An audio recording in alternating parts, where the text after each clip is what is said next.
حدثنا سعيد بن عفير قال حدثنا ابن وهب عن يونس عن ابن شهاب قال قال حميد بن عبد الرحمن سمعت معاوية خطيبا يقول سمعت النبي صلى الله عليه وسلم يقول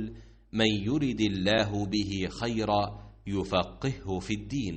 وإنما أنا قاسم والله يعطي ولن تزال هذه الأمة قائمة على أمر الله لا يضرهم من خالفهم حتى يأتي أمر الله।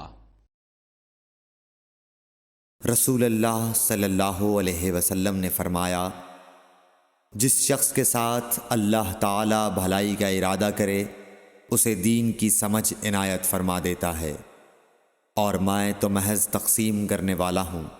देने वाला तो अल्लाह ही है, और ये उम्मत हमेशा अल्लाह के हुक्म पर कायम रहेगी, और जो शख्स इनकी मुखालिफत करेगा इन्हें नुकसान नहीं पहुँचा सकेगा यहाँ तक कि अल्लाह का हुक्म क़यामत आ जाए और ये आलम फ़ना हो जाए। सही बुखारी